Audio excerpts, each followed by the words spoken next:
member natin. For example, di ba, ito, i-take consideration natin dito, di ba, is naka-bicube na siya. So, kung consider natin yung upper layer natin dito, no, so pwede natin i-illustrate na ganito siya.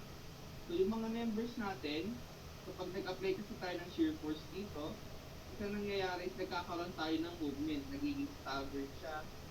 So, pwede natin assume na yung second member natin is ganito yung itsura, and so on and so on. So, ito yung transverse shear, no? Ganito nararamdaman ng member natin yung transverse shear. Sa base dito, di ba, ito perfectly aligned siya. Pero once yung na-transform na natin or nag-apply na natin yung shear force, ang nangyari is naging ganito yung figure natin. So, meron tayo dito gagamitin na shear formula. So, ano yung shear formula natin? So, ito yung shear formula natin. Tau is equals to V times Q divided by IT. So, ano yung tau natin dito? Yung tau natin is the shear stress in the member at the point located a distance y from the neutral axis. And then, yung V natin is yung shear force na nag-a-act or nararamdaman doon sa member natin. Yung Q is kilala din sa bilang first area moment of inertia. So, Q natin is nakukuha natin siya sa pamamagitan ng so Q is equal to summation of y bar times A. And then, yung I naman natin is second area moment of inertia. So, kung babalikan nyo yung statics ninyo is na-discuss naman ito sa inyo, no? So, depende sa figure yung gagamitin nating formula dyan. And then, yung T naman natin is thickness. So, calculating Q, paano ba natin kinukuha yung Q? So, di ba yun nga, binigay ko na yung formula natin kanina for Q na summation of Q is equals to summation of y bar times area. Where yung y natin dito is yung distance ng centroid natin, or yung y natin is yung distance ng centroid nung kinoconsider natin na figure doon, papunta doon sa centroid ng neutral, or kung nasaan man yung neutral axis natin. So, for example, di ba ito yung figure A natin dito? So, ito yung letter, yung T na shape na nakikita natin dito. So, yung neutral axis nga is ito, denoted by NA. So, yung y bar natin dito in terms of Q is ito yung distance ng centroid, yung section or figure A natin papunta dito sa neutral axis. And then, yung area naman is yung area nitong shape A. So, ganun yung pagkuha ng first area moment of inertia. So, mamaya, naintindihan niyo yan kapag in-apply na natin ito doon sa examples natin. Once everything's perfectly organized, I'll start working on my thesis. So, ito una example natin. So, the beam shown in the figure 7-10A is made from two boards. Determine the maximum shear stress in the glue necessary to hold the boards together along the seam where there are joints.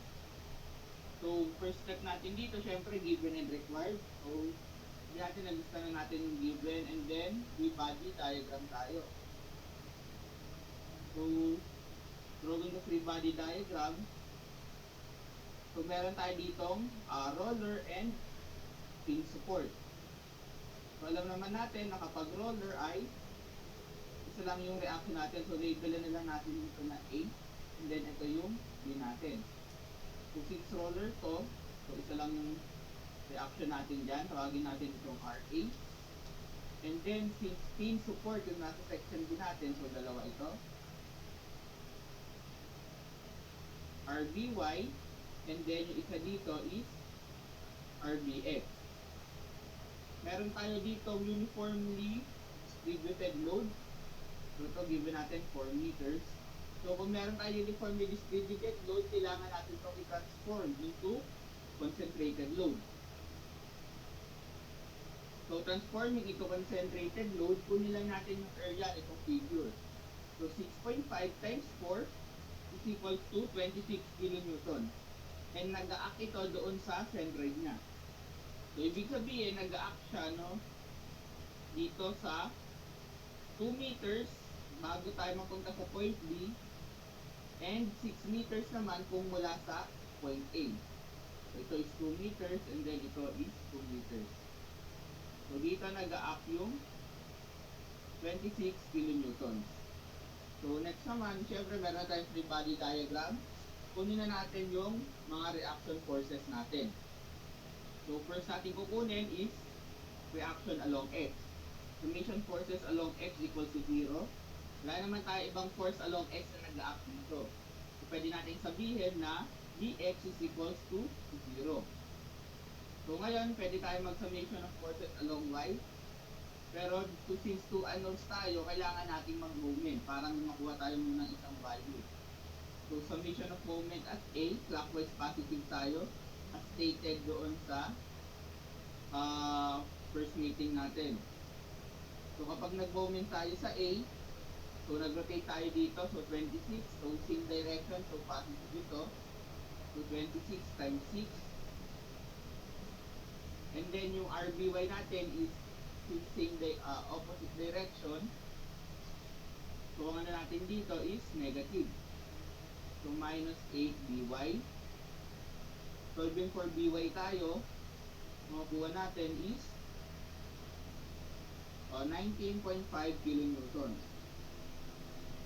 Ngayon, pwede kayong mag-moment naman sa B para makuha yung RA. Pero ang gagawin ko na lang dito is summation forces vertical is equal to 0.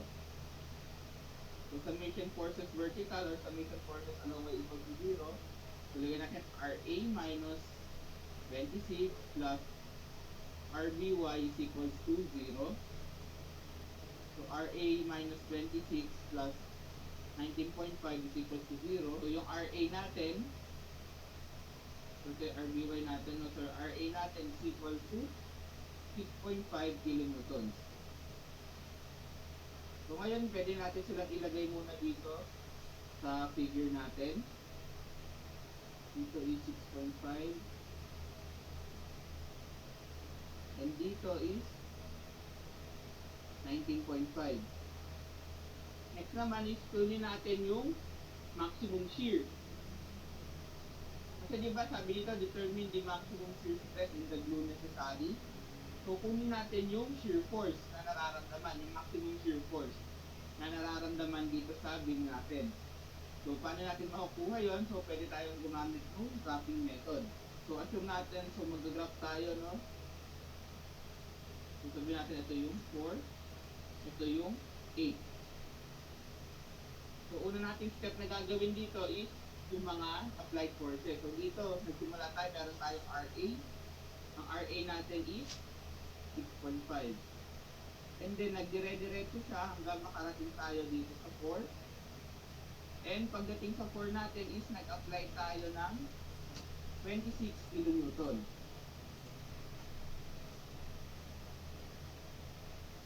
So, ano natin dito na 26. So, 6.5 minus 26, ang makuha natin dyan is negative 19.5. So, para makonect ko, alam naman natin na ito is mag-load sa papunta dito. So, assume na lang na straight line ito. So, ito yung shear graph natin. And ang maximum shear natin dito na nararamdaman is yung 19.5 kilonewton. So, ilagay lang natin dito na yung maximum shear natin, shear force, is 19.05 kilonewton. So, lista lang natin, no? 19.5 kN. So, hindi pa tayo dyan. So, preliminary step pa lang yan. Ngayon pa lang tayo magsasolve ngayon pa lang natin i-apply yung transverse shear formula natin.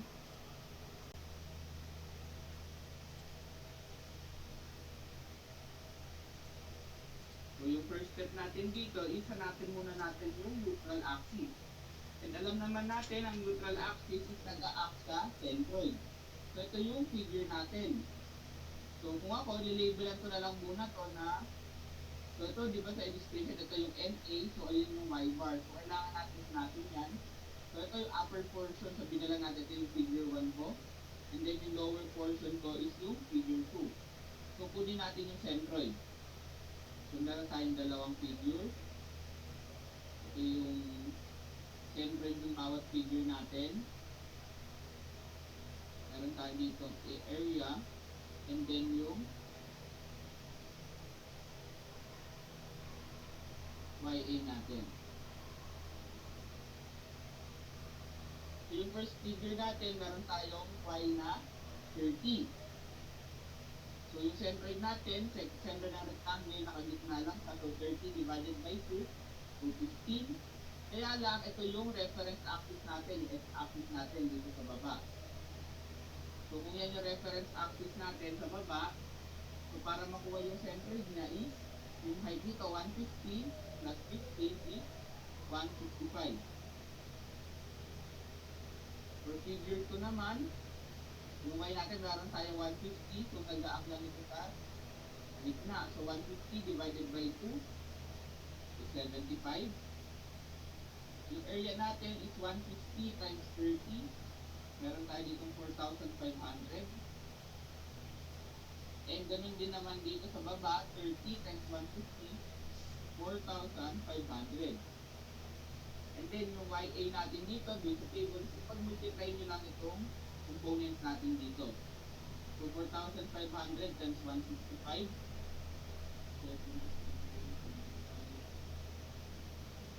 And then 75 times 4,400 is 337,500. Kunin natin yung summation ng area. Summation ng area natin is 9,000. Yung summation ng YA natin is 1,080,000. So alam naman natin ang pagkuha ng Y bar natin ay summation of YA over summation of area. So alam natin dito is 1,080,000 divided by 9,000. So yung Y bar natin is equal to 120 mm. So yung 120 mm, so ito yung Y bar, alam natin na ito ay 120 mm. So write lang natin dito para hindi natin malimutan.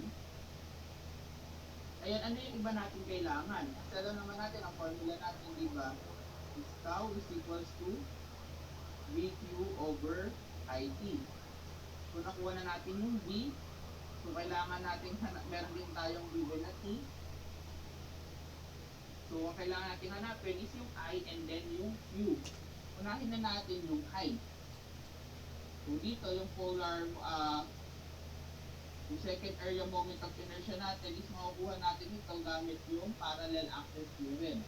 So since rectangular in shape tayo, alam natin na ang I natin kapag rectangle is 1 over 12 base times height cube plus AB squared. Where yung B is yung distance ng centroid natin, yung centroid nung sa figure natin with respect to Y, papunta doon sa neutral axis. So, kuhanin lang natin muna dito. So, I is equal to, so consider natin yung figure 1, or yung shape number 1 natin, so 1 over 12. So, ano yung base natin dito? So, ito yun. Ngayon, ang gagawin ko dito is directly ko convert ko sa meters para wala akong problema sa units natin. So, yung 150, kapag kinonvert ko sa meters, yan ito ay 0.15. And then, yung height natin dito is 30 mm. So, 0.03 is to 3. Plus, yung area natin dito is yung area ng figure. So, 150, 0.03 times 0.15 multiply sa squared ng distance natin. So, ano yung distance natin dito? So, ano yung centroid ba nitong figure natin, yung figure 1 natin? Di ba, ang location ng centroid natin is 165. So, 165. So, 0.165 minus yung neutral axis natin, yung location niya is at 120 mm. So, minus 0.12, 180 squared, plus, so yung makuha natin sagot dito, is i-add naman natin dito with consideration doon sa shape number 2 natin.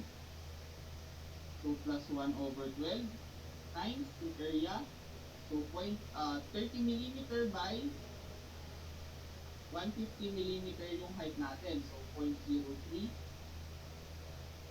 times 0.15 cube plus yung area natin dito. So 0.03 times 0.15. Dito tayo magkakaiba pagdating doon sa squared natin. Kasi ang centroid ng 150 is 75 na lang siya. So dito, so 0.12 minus 0.075 squared.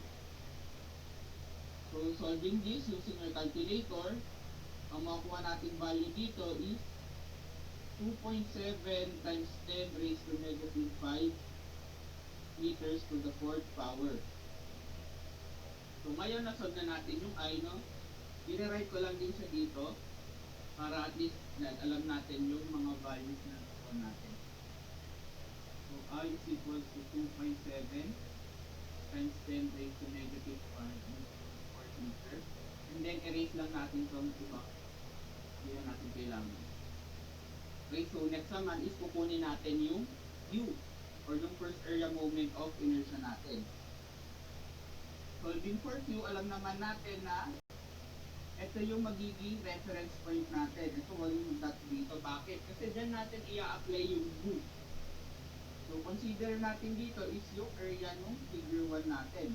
Kasi kung consider natin dito is yung nandun sa point above doon sa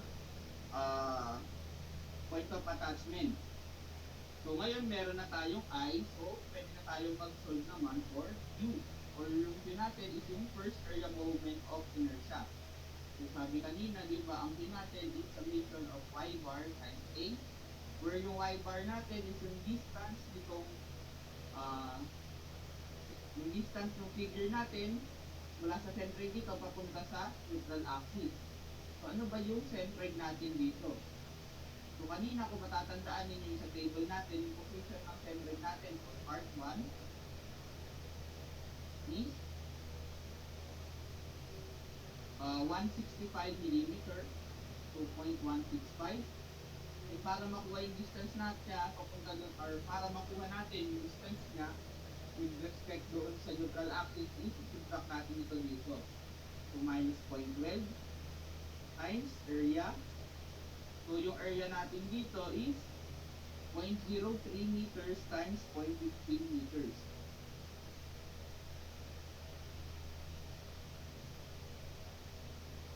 So solving for Q, ang makuha nating value for Q is 2.025 times 10 raised to negative 4 meter cube.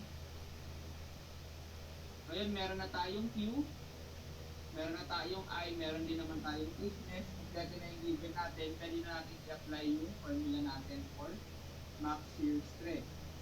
So tau max is equals to VQ over 90. So yung tau max natin is equal to, so yung V is 19.5 times 10 raised to 3 newtons. Yung natin is 2.025 times 10 raised to negative 4 meter cube. Divided by I na 2.7 times 10 raised to negative 5 meters to the fourth. And multiply natin sa thickness na 0.03 meters. So solving for tau max, so magpa-cancel out. So matitira sa atin na unit is newtons per meter squared. So alam naman natin ang newtons per meter squared ay Pascal. So yung solving for tau max using our calculator, makuha natin sa sagot is 4,875,000 Pascal. So ayan yung sagot natin for this sample problem. So proceed tayo sa next topic natin.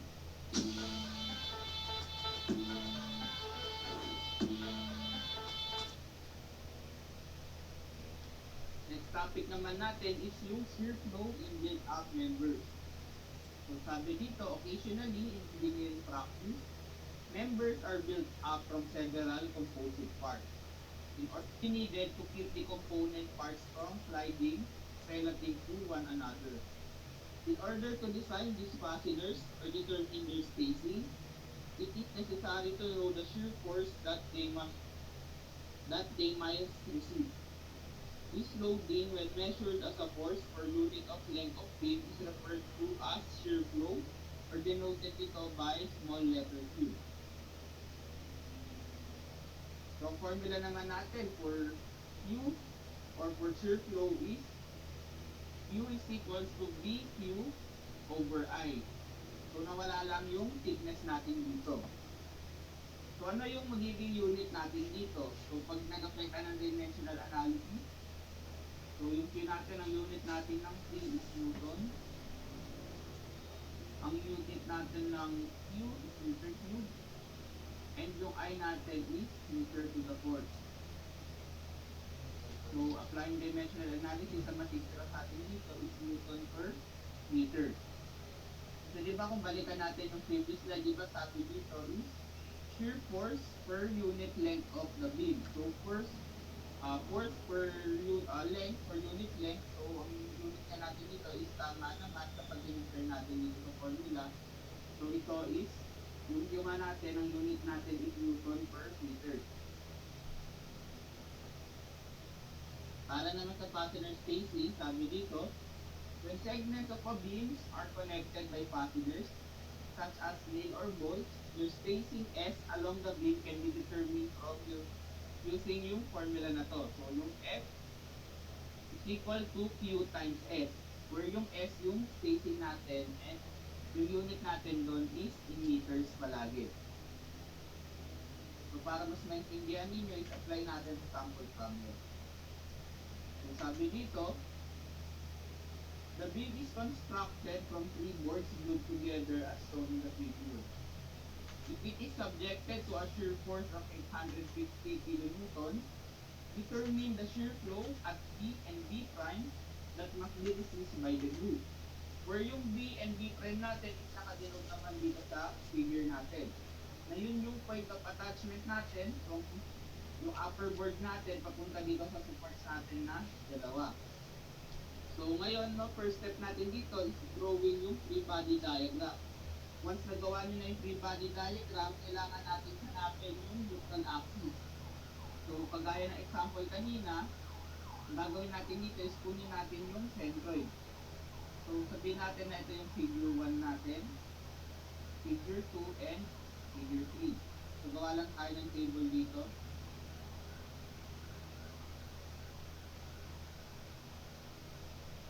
Ito yung Y natin, area, and then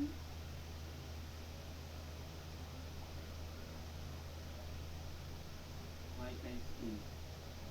So, consider lang natin yung figure 1, so 250 mm. So, 100 natin, meron tayo dito 10 mm na height. So, alam natin na yung centroid niya is at 5 mm. Kaya alam, meron tayo dito additional height na 300 mm. So, dito is 305. Yung centroid naman natin pagdating sa figure 2 is meron tayong height na 300. So, yung centroid natin is 150. Since parehas or identical yung dalawang support natin, so automatically 150 na rin dito sa figure 3. And then yung area natin, meron tayong for part section or for part 1 or shape 1 is lagay 250 by 10 mm. Ito is 2,500. The second figure naman natin, meron tayong 300 by 10. So ito is 3,000 mm. And 3,000 mm din itong figure 3 natin. Kunin lang natin yung YA. Meron tayo ditong 762,500. Meron tayo ditong 450,000. And another 450,000. Solving for total area natin, summation of A is equal to 8,500. And summation of AY natin equal to 1,662,500.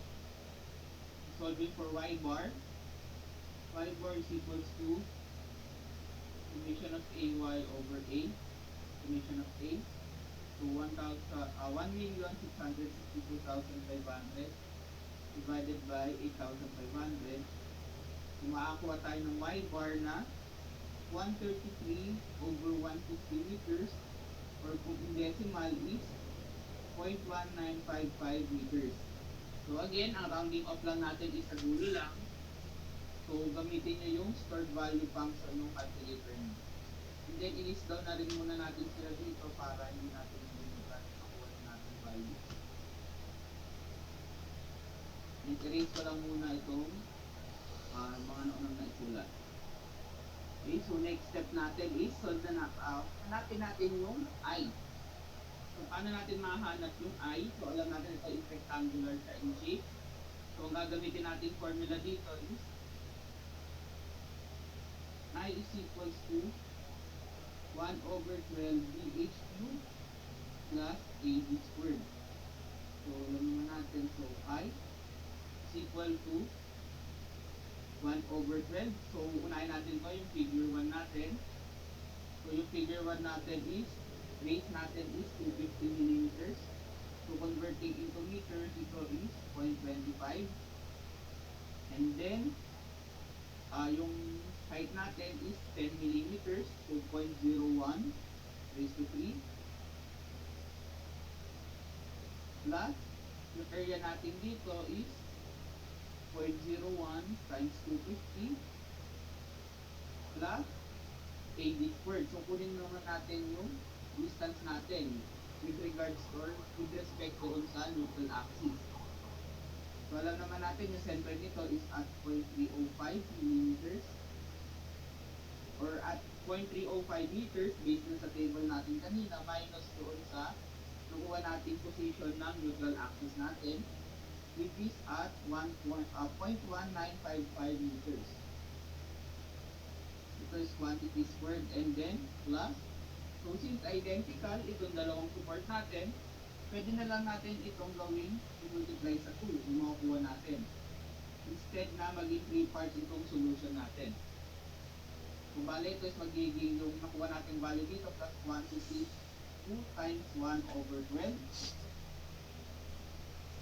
So multiply lang natin sa yung base nito. Ang base natin is 2.01 times yung height natin na 300 millimeters or 0.3 raised to 3 plus yung area natin na 0.01 by 0.3, multiply natin sa distance natin with respect sa neutral axis, so 0.1955 minus 0.15 quantity squared.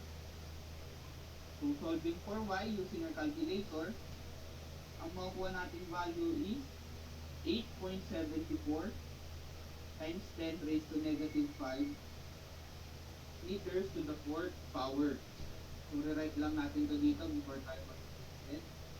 So I is equals to 8.74 times 10 raised to negative 5 to the 4th liters to the 4th power. And then erase ko lang muna ito. So ngayon nakuha na natin yung I.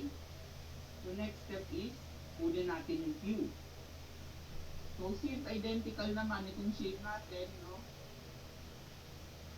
pwede natin sabihin na same lang sila ng Q natin. So yung Q natin, so consider na lang natin yung B side dito, no. So yung QB natin is equals to summation of YB, Y delta B times AB, or yung A prime din natin dito. So for solving for Q, ang tinitake consideration natin dito is itong upper portion natin kasi nalibeto yung point of attachment natin. So alam natin yung Y natin dito is yung distance ng center yung kino-consider natin na figure with regards doon sa neutral axis natin. Kaya ang value natin dito is 305 millimeters. Ang gagamitin natin dito na dendroids, so 0.305 meters, minus yung neutral axis natin na 0.1955, times yung area nitong figure natin, yung figure 1 natin, na 10 millimeters by 215 millimeters. So solving for Q, ang makukuha nating value for Q is 2.74 times 10 raised to negative 4 meters cube. So ngayon, pwede natin makuha yung shear flow natin. So ang shear flow natin, sabi nga kanina sa previous slide, is equal to dq over I. So substitute lang natin yung mga given na values. So 850 kilonewtons yung V natin. Multiply sa Q na 2.74 times 10 raised to negative 4 meter cube divided by the second moment of inertia, yung I natin, 8.74 times 10 raised to negative 5 meters to the fourth. So solving for Q, ang makuha nating value dito is 2659638.596 Newton per meter. Kaya lang hindi pa yan yung sagot. Kasi ayan yung total shear flow na sinusupport nitong dalawa nating member dito. So since identical nga ito, pwede natin sabihin na ang QB natin is equal to QB prime. So with respect dito sa Q, so pwede natin sabihin na ang QB natin is equals to Q over 2. So divide lang natin by 2 itong Q na nakuha natin, anong Q flow. So yung QB natin is equal to 1329819.298 Newton meter. And yung QB prime natin is ito rin yung value natin.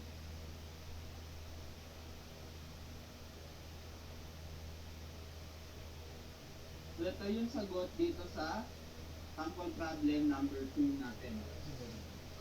Proceed tayo sa next slide. Win more projects and get paid faster with Kuhum software. Just import your client space.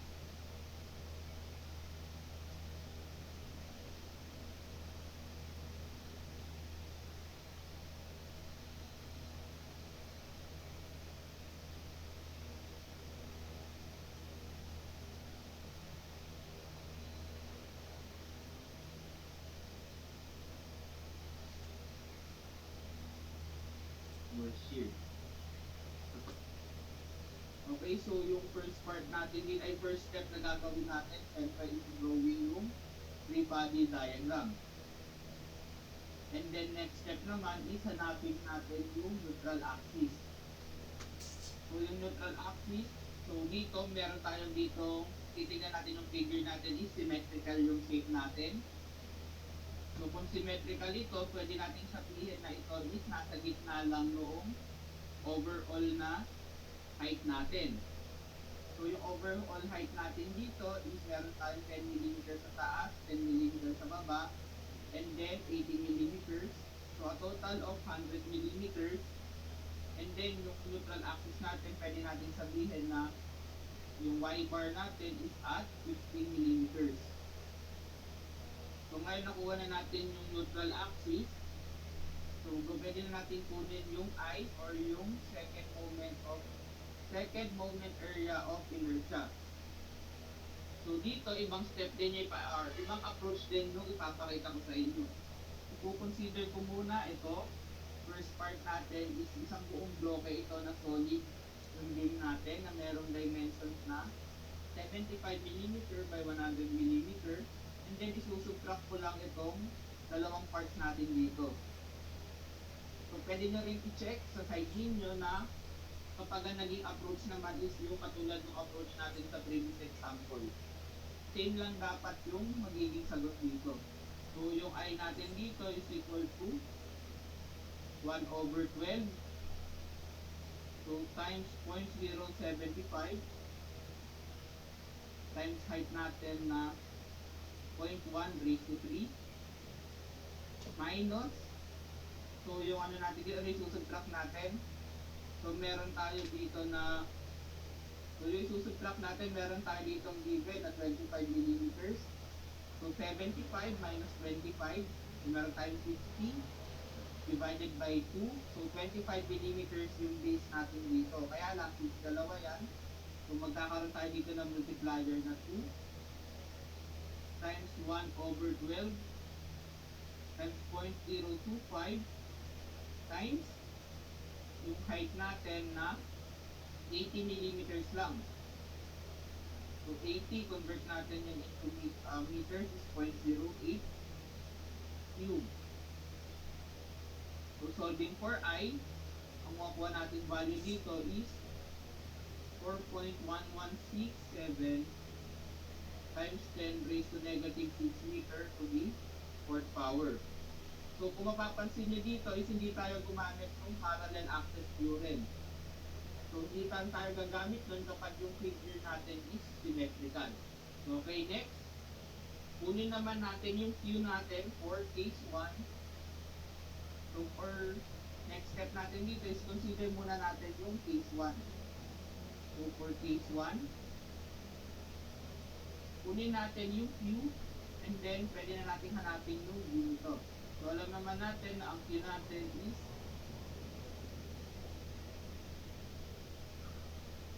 Y bar times A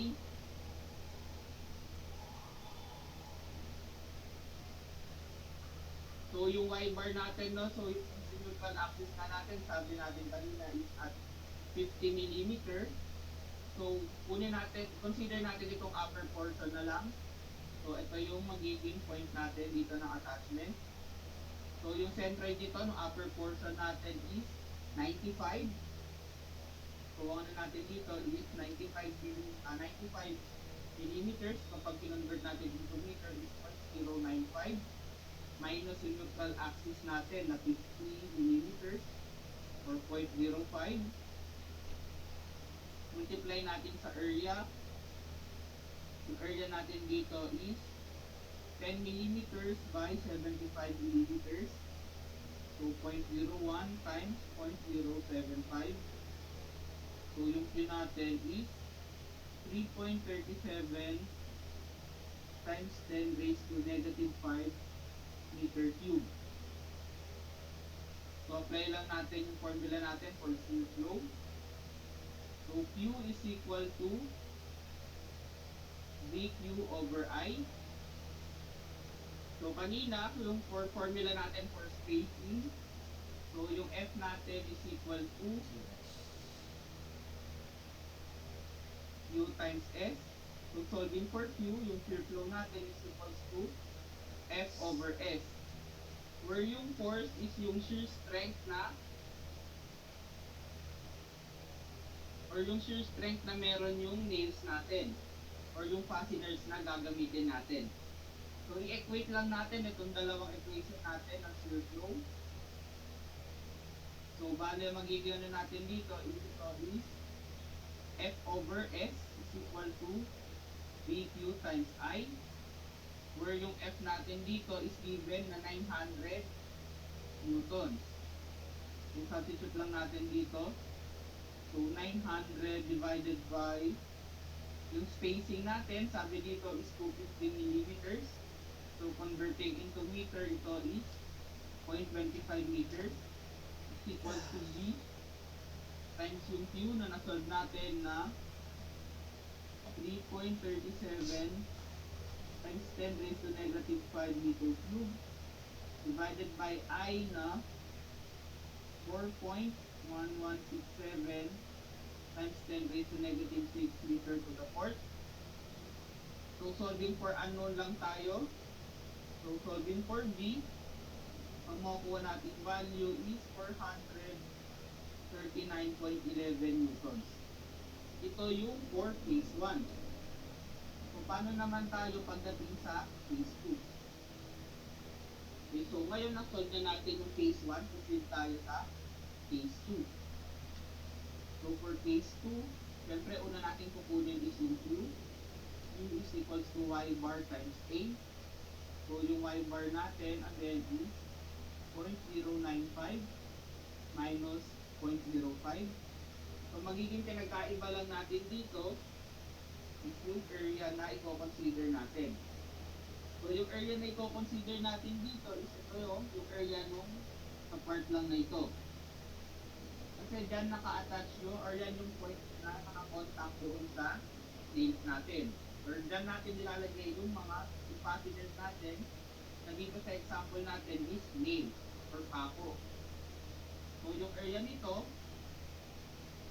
is 25 millimeters. So dito sa case 2 binigay naman na siya.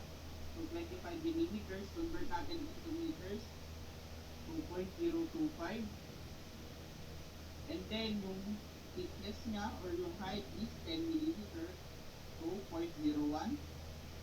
So yung for Q, makukuha natin is 1.125 times 10 raised to negative 5 meters, meter cube. Pwede natin i-apply yung shear flow formula natin.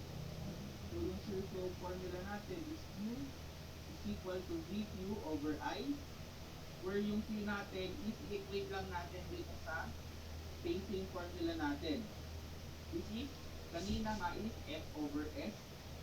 So pwede natin itong i-express na F over S is equal to VQ over I. Yung F natin hindi nagbago, same thing dun sa spacing natin. So 900 divided by 0.25 is equal to V times 1, yung Q natin or yung first area moment of inertia natin, 1.125 times 10 raised to negative 5 meter cube divided by yung I natin, 4.1167 times 10 raised to negative 6 meters to the fourth. Ito is Newton and then meter. Solving for B, makukuha natin is 1,317.33 newtons. So ito yung sagot natin for phase 2. And then nag-i-end yung discussion natin for module number 7 or transverse shear.